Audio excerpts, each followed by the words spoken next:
Hi guys, இன்றைக்கி என்ன recipe பார்க்க போகிறோன்னா முட்டை குருமா தான். நான் வந்து சைடில் அடுப்பில் வந்து முட்டையை வேக போட்டுக்கிட்டேன். இங்கே கடாய் காஞ்சதும் 2 கரண்டி எண்ணெய் விட்டுக்கோங்க. எண்ணெய் காஞ்சதும் பிரியாணி ஹோல் ஸ்பைசஸ் சேர்த்துக்கோங்க.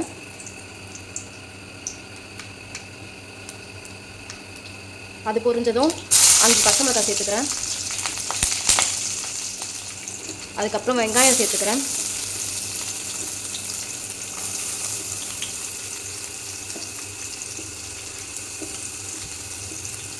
வெங்காயம் நல்லா வதக்கிக்கோங்க. வெங்காயம் வதக்கும் போதே கொஞ்சோண்டு மஞ்சத்தூளும் உப்பும் சேர்த்துக்கோங்க.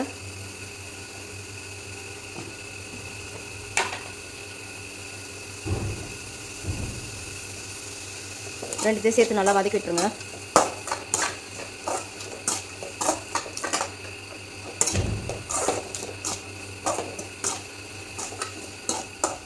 வெங்காயம் இப்போ நல்லா வதங்கிடுச்சு. இப்போ வந்து தக்காளி சேர்த்துக்கலாம்.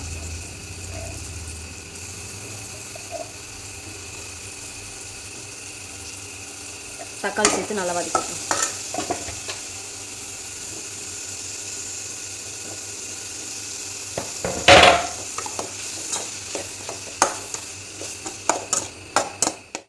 வெங்காயம் தக்காளி நல்லா வதங்கிச்சு. இந்த டைமில் ஒரே ஒரு ஸ்பூன் மட்டும் நான் வந்து குழம்பு மிளகாத்தூள் சேர்த்து வதக்கிக்கிறேன். ஏன்னா பச்சை மிளகா காரத்துக்கு ஏற்ற அளவுக்கு போட்டிருக்கேன். அதனால தான் மிளகாத்தூள் கொஞ்சோண்டு சேர்த்துருக்கேன். உங்களுக்கு உரப்புக்கு ஏற்ற அளவுக்கு மிளகாத்தூள் சேர்த்து நல்லா வதக்கி விட்டுட்டு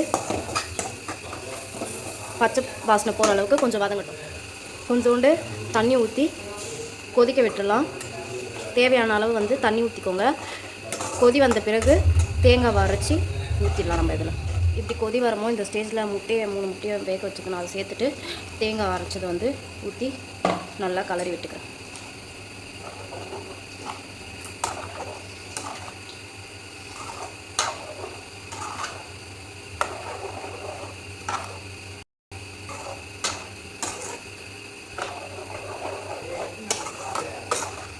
இது வந்து ஒரு 5 நிமிஷத்துக்கு வந்து வெந்து வரட்டும்.